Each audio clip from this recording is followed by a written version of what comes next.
Welcome to all in my class. Today my topic is विद्युत क्षेत्र। उससे पहले हम लोगों ने विद्युत आवेश के बारे में, उनके गुणधर्म के बारे में, किसी वस्तु पर आवेश जो है वो कैसे उत्पन्न किए जा सकते हैं, उन विधियों के बारे में बात की थी, जिसमें अपन की विधियाँ जो थी वो थी घर्षण के द्वारा, चालन के द्वारा, प्रेरण के द्वारा।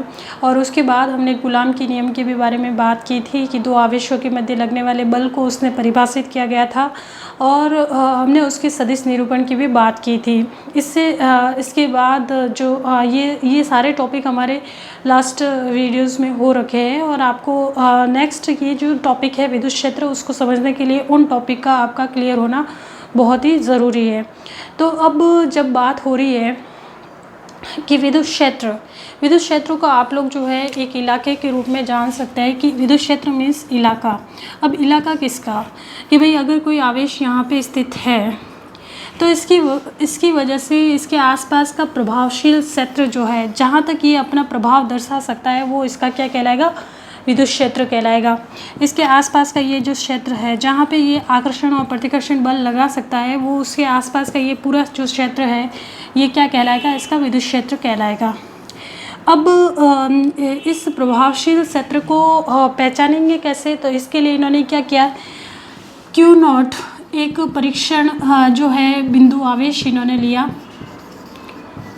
और ये परीक्षण बिंदु आवेश इतना छोटा है कि इसकी खुद की वजह से कोई भी क्षेत्र जो है वो नहीं है। परीक्षण मीन्स इसके एक्सपेरिमेंट के लिए कि इसके आसपास का क्षेत्र जो है, आपने बोला कि ये जो इलाका है वहाँ तक ये प्रभाव दर्शाता है, तो इसका पता कैसे चलेगा। इसके लिए इन्होंने क्या किया, इस Q0 छोटे से जो आवेश है, इसको इसके प्रभाव में, इसके प्रभावशील क्षेत्र में जब ले गए, तो ये जो है ये आवेश जो है इस पर या तो क्या करेगा, आकर्षण बल लगाएगा या प्रतिकर्षण बल लगाएगा। तो इससे यहाँ पर एक्सपेरिमेंटली ये जो है एरिया, इसकी वजह से इस आवेश का जो प्रभावशील क्षेत्र है जहाँ पे ये अन्य आवेशों पर आकर्षण या प्रतिकर्षण बल लगा सकता है, वो इसका क्या कहलाएगा, विद्युत क्षेत्र कहलाएगा।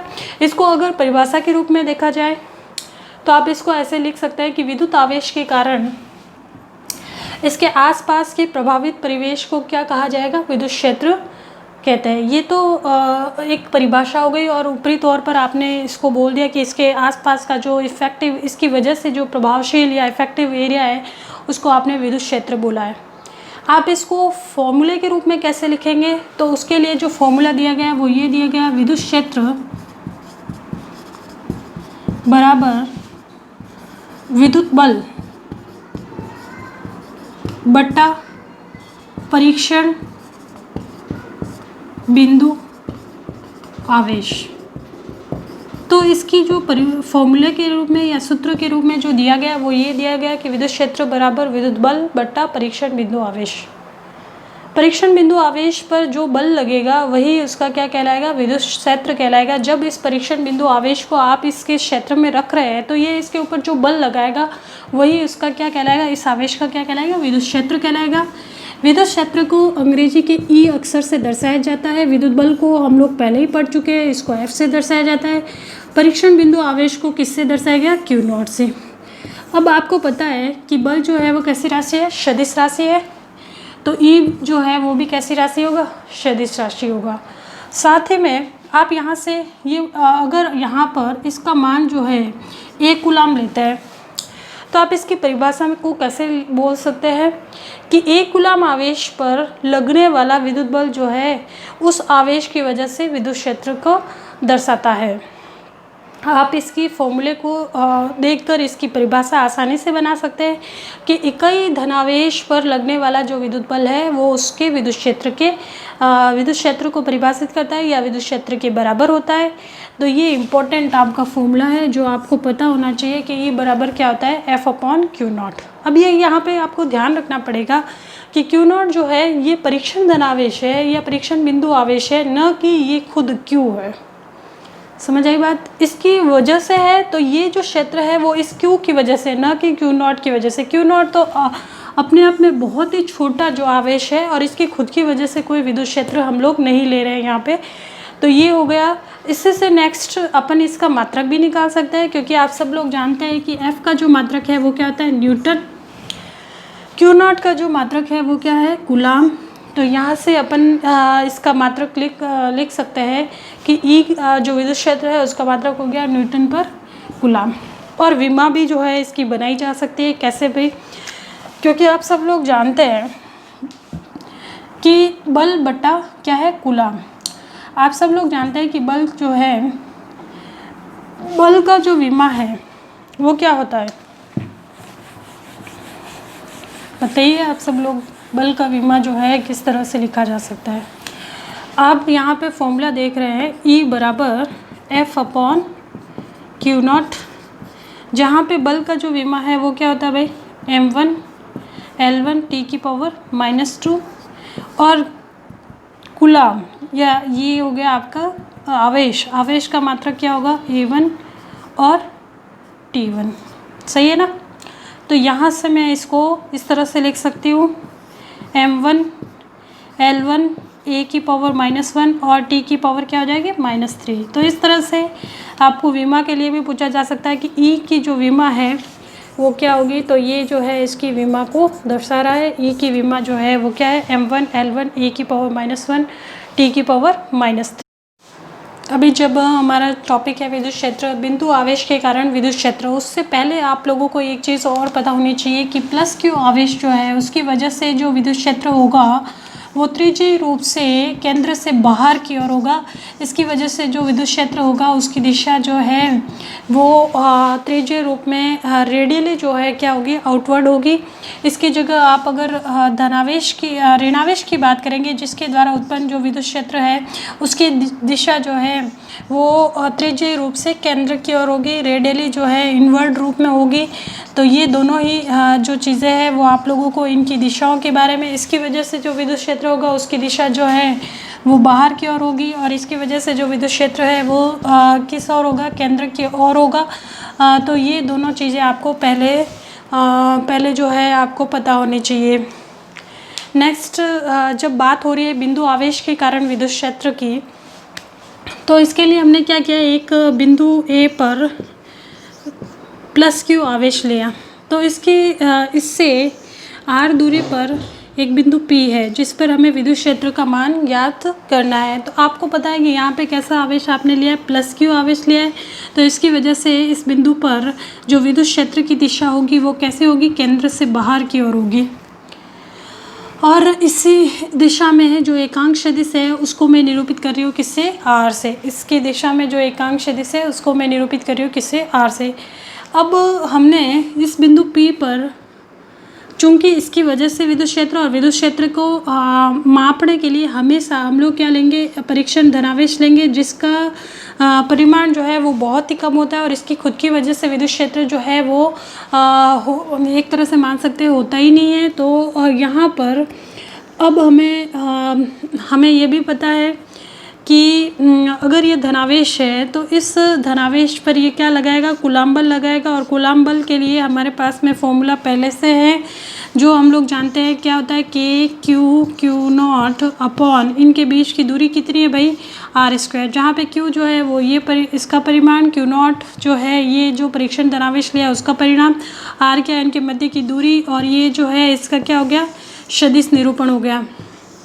ये हमने कूलाम के नियम से फॉर्मूला लिखा है, और ये आप भली भांति इसके बारे में परिचित है क्योंकि ये लास्ट हमारा वीडियो था कूलाम का नियम। तो इससे नेक्स्ट हम लोगों ने एक चीज़ और पढ़ रखी है अभी विद्युत क्षेत्र की परिभाषा से, कि भाई E बराबर क्या होता है भाई, विद्युत बल अपॉन परीक्षण धनावेश, यही होता है। तो हम लोग ये भी जानते हैं विद्युत क्षेत्र की परिभाषा से, विद्युत क्षेत्र की परिभाषा से E बराबर क्या होगा, F/Q0। तो आप क्या रखें, F का जो ये मान है वो यहाँ पे रखेंगे, तो आपको क्या प्राप्त होगा, E बराबर Q0 और r² Q0 से Q0 जो है वो क्या हो जाएगा, कैंसिल आउट हो जाएगा। तो E बराबर हमें मिल गया क्या, KQ/r²। ये आपका वेरी वेरी इंपॉर्टेंट फॉर्मूला है विद्युत क्षेत्र का, जहाँ पे आपने जो है इस F/Q0 फॉर्मूले का प्रयोग करते हुए E बराबर आपने कैलकुलेट किया KQ/R² आर कैप। और हम लोग इसको R किस रूप में लिखा जा सकता है, तो आप सब लोग जानते हैं कि आर कैप बराबर क्या लिखा जा सकता है, R सदिश R बटा सदिश R का परिमाण। तो जब आप मान रखेंगे तो E बराबर आप इस रूप में भी लिख सकते हैं KQ/ ये R, जब इसका मान रखा गया तो ये R और ये R मिलके क्या बन गया, R⁻³ और ये क्या हो जाएगा, सदिश R। तो इस तरह से ये दोनों ही फॉर्मूले जो हैं, दोनों ही फॉर्मूलों के रूप में आप E को निरूपित कर सकते हैं। ये यहाँ पे एकांक सदिश के रूप में, ये सदिश R के रूप में। तो यहाँ से आप लोगों ने एक इम्पॉर्टेंट फॉर्मूला निकाल दिया। अभी जो हमारा टॉपिक है वो है विद्युत द्विध्रुव और विद्युत द्विध्रुव की आघूर्ण जो है वो क्या होता है। तो सबसे पहले विद्युत द्विध्रुव के बारे में बात करते हैं। विद्युत द्विध्रुव एक तरह से एक निकाय को बोला गया है, एक सिस्टम को बोला गया है, लेकिन कैसा सिस्टम, तो उसकी बात करते हैं। सिस्टम को बोला गया है ये कि अगर दो समान आवेश जो है, दो समान परिमाण के आवेश, लेकिन उनकी प्रकृति कैसी है, विपरीत है, और वो एक दूसरे से अति अल्प दूरी पर स्थित है। और ये अति अल्प दूरी जो है वो मैं यहाँ पे ले रही हूँ कितनी, 2a, और जिनका मध्य बिंदु जो है वो क्या है, O है। तो यहाँ पर इस निकाय को मैं क्या कहूँगी, विद्युत द्विध्रुव। विद्युत द्विध्रुव मीन्स दो समान परिमाण के आवेश, लेकिन उनकी प्रकृति कैसे विपरीत है, परस्पर अति अल्प दूरी पर। यहाँ पे ये जो 2a है ये दिया गया O के रूप में। तो ये जो है, ये जो पूरा सिस्टम है ये क्या कहलाएगा, विद्युत द्विध्रुव। अब मैं जब आघूर्ण की बात कर रही हूँ, यहाँ पे विद्युत द्विध्रुव की वजह से जो आघूर्ण है, जिसको हम लोग रिप्रेजेंट करेंगे किससे, P से। ये जो P है ये क्या होगा, किसी दोनों में से किसी एक आवेश के परिमाण के।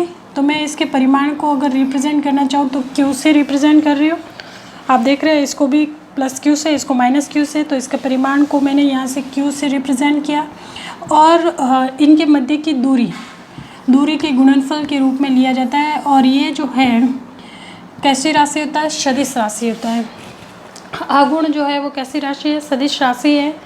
और इसकी दिशा हमेशा -Q से +Q की ओर रहती है। किसकी बात हो रही है यहाँ पे, P की बात हो रही है कि इसकी दिशा जो है हमेशा -Q से +Q की ओर रहती है। साथ ही में जो एक्सिस इस केंद्र से होते हुए, इनके केंद्र से होते हुए इन दोनों आवेशों को मिला रही है, उसको क्या कहेंगे, अक्षीय स्थिति। और जो अक्ष जो है यहाँ पर इस केंद्र बिंदु के लंबवत निकल रही है, उस स्थिति को बोला जाएगा निरक्षीय स्थिति।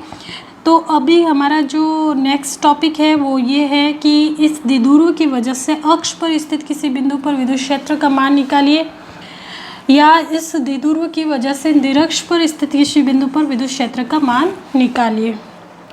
तो ये हमारे जो वेरी इम्पोर्टेंट है एग्ज़ाम के पर्सपेक्ट से, तो उसको अपन आगे की ओर देखते हैं। उससे पहले अगर P की बात करें, जो कि द्विध्रुव आघूर्ण को रिप्रेजेंट कर रहा है, जो एक आवेश के परिमाण और उनके मध्य की दूरी की गुणनफल के बराबर है। इसकी मात्रक की बात करें तो ये क्या हो जाएगा, कूलम × मीटर। इसका मात्रक जो है कैसे भाई कि Q को जो है किस में मेज़र किया जाता है, कूलम में। और 2a जो है वो क्या है, दूरी। तो यहाँ पर विद्युत द्विध्रुव की विद्युतीय प्रवृत्ति को मेज़र करने का, या विद्युत के उसके प्रभाव को, नेचर को रिप्रेजेंट करने के लिए विद्युत द्विध्रुव आघूर्ण जो है वो काम में लिया जाता है। तो अपन आगे की ओर जो है विद्युत द्विध्रुव की वजह से अक्ष पर विद्युत क्षेत्र का मान निकालने की कोशिश करेंगे, और उसकी निरक्षीय स्थिति पर भी विद्युत क्षेत्र निकालने की कोशिश हम लोग। ये जो अणु है NaCl, H2O और HCl, इसमें पहले से ही धनावेश और ऋणावेश के केंद्र परिमित रूप से पार्थक्य में रहते हैं, इनके बीच की दूरी रहती है। तो ये क्या कहलाता है, स्थायी रूप से इनमें जो है द्विध्रुव आघूर्ण रहता है। और ऐसे अणुओं को हम लोग जो है ध्रुवीय अणु कहते हैं। ऐसे अणुओं को हम लोग क्या कहते हैं, ध्रुवीय अणु। ये सारे जो है ध्रुवीय अणु कहलाते हैं, जो प्रकृति में पहले से ही इसमें जो है विद्युत द्विध्रुव जो है उपस्थित रहता है।